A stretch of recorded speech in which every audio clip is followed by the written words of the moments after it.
Ouais, salut, nouvelle vidéo. Donc là, on est le 24 décembre, fin de journée. Alors, je vous souhaite un très très très bon Noël. Euh, Faites vos résolutions pour l'année prochaine, hein. Je vous souhaite une très bonne année pour l'année prochaine. Moi, en tout cas, ça va être excellent. J'ai énormément d'objectifs, des très gros objectifs. Mais bref, ça sera pour une autre vidéo. Donc là, je vais vous expliquer un petit peu ce que Monsieur Composite se prépare potentiellement à faire sur le Bitcoin là pour ces prochains jours. Donc demain, après-demain, enfin le jour de Noël quoi. Le Composite il va joliment tromper pas mal de gens. Je dis pas que c'est ce qui va arriver. J'ai pas une boule de cristal dans la main, mais c'est une possibilité. Donc c'est quelque chose de très cool. Alors, je vais me mettre en bas là. Donc, ouais, là, je vais aller manger un petit repas de famille là après. Euh, Donc, regardez-moi ça. Alors, en fait, sur le Bitcoin, on est sur une tendance haussière. Enfin, globalement, après, là, on est plus sur une consolidation un peu.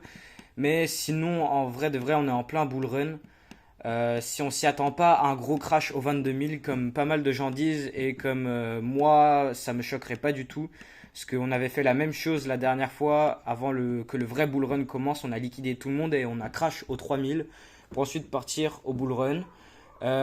C'était un crash d'à peu près 50%. Là, si on prend de maintenant jusqu'au 22 000, c'est à peu près la même chose, le même style de choses. Et la pattern, elle est juste, elle a l'air bien. Enfin, c'est le setup qui serait bien. On a notre bloc d'ordre, énormément de liquidités à prendre. Enfin, en fait, le schéma, là, ce que vous avez devant vos yeux ici, c'est un truc similaire de si on s'y attend, un crash au 22 000 pour ensuite commencer.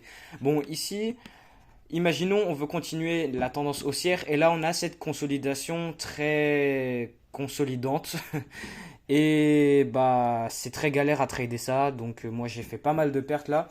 Mais le truc, c'est qu'en dessous de tous ces bas, on a énormément de stop loss, énormément de liquidités vendeuses et le Composite Man, le Père Noël. Non, je rigole, mais ouais. Bon, le Composite Man, s'il veut acheter et faire monter le prix, donc sa direction du marché, c'est de monter, bah, pour un achat, il faut une vente, pas un ventre, une vente de l'autre côté, pardon. Donc, il faut la contrepartie de liquidité. Donc là, on a toute la liquidité vendeuse qui va permettre d'acheter. Là, on a ce joli bloc, donc cette petite consolidation avant l'expansion. Et donc, on a aussi du gap à venir remplir encore. On a du... Ouais, notre belle bougie, elle est bien verte. Donc, c'est... Ouais, bon, c'est autre chose, ça. Mais ici, on a ce gap à venir remplir encore. Donc, on l'a rempli, mais pas entièrement. On a ce joli bloc avec énormément de volume. Et là, enfin, il y a tout qui passe, quoi. Enfin, il y a toute la liquidité vendeuse qui va permettre d'acheter. Acheter où? Là, au même moment où il y a donc ce bloc d'ordre ici à venir fermer. Et donc, potentiellement, aller faire des plus hauts. Donc, ouais. Alors, si vous avez vos stop loss en dessous de ces bas au moment où vous voyez cette vidéo, bah, enlevez-les. Mais Mais ouais, donc ce que j'avais dit en début de vidéo, c'est que bah potentiellement on va avoir ça. C'est absolument pas. Si ça serait le forex, si ça serait le forex, je verrais absolument quelque chose comme ça. Genre vraiment, c'est ce que je m'y attendrais. Alors que là, on est sur le Bitcoin, on va pas forcément respecter ça. Mais donc ouais, enfin ouais, petite vidéo, 24 décembre. Schéma, ça peut aussi être votre schéma d'AMD, Wyckoff, enfin ce que vous voulez. Ici, on a donc l'accumulation. Ensuite, enfin, on aura donc la manipulation vers le bas pour prendre toute la liquidité. Et donc, juste après, la distribution pour aller vers le haut. Donc ça, c'est le concept de ICT. Donc c'est comme ça qu'il voit ça. Moi, je vois ça sous forme de Wyckoff. Donc ici, qu'est-ce qu'on aurait? Donc le buying climax, le climat d'achat. Euh, Bon après, encore une fois, pas besoin de schématiser ça, hein. Pour confirmer Wyckoff, c'est de comprendre le transfert de main faible en main forte. Donc là, qu'est-ce qu'on aurait? Merde, il y a le symbole euro là qui gêne. Je vais les enlever, comme ça je peux schématiser ça. Donc ouais, ça c'est juste pour représenter la liquidité qui serait en dessous de tous ces bas. Donc là, automatic rally. Donc le mouvement baissier automatique. Après, qu'est-ce qu'on a? Le ST, le secondary test, le test secondaire, pour venir tester le buying climax. Qu'est-ce qu'on a après? Un autre test pour venir tester l'automatic rally.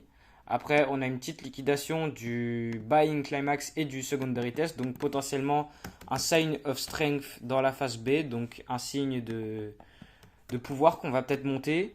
Là, on crée encore plein d'inducements de liquidité. Voilà, tout le monde a ses stop loss en dessous du bas. Et là, qu'est-ce qu'on s'y attend? Un dernier spring. Donc, un spring.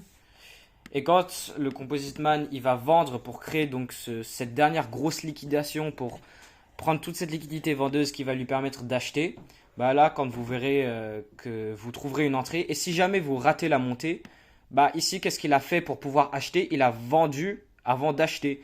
Donc qu'est-ce qu'on a ici? Je vous fais un petit cours carrément. Qu'est-ce qu'on a ici? Donc ce dernier bloc d'ordre, là où il a vendu avant d'acheter.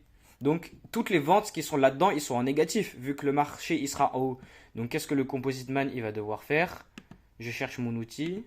Qu'est-ce qu'il va faire? Il va devoir retracer, fermer toutes les positions en négatif pour ensuite remonter, et ainsi de suite. C'est comme ça que ça marche. C'est pour ça qu'on a des retracements vers les blocs d'ordre. Parce que qu'est-ce qu'on a dans des blocs d'ordre? Des positions en négatif à venir fermer.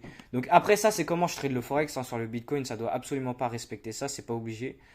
Après, une fois que BlackRock va mettre son ETF sur le Bitcoin, potentiellement, ça va se transformer dans ça. Mais bon, qui sait? Donc ouais, accumulation, manipulation, distribution. Enfin, la théorie la manière de faire de ICT, ou alors juste le schéma de Wyckoff. Hein. Création de liquidité pour la main faible, la main forte liquide tout le monde, prend la liquidité et la main forte ensuite achète. Donc voilà. Joyeux Noël et bah bonne fête.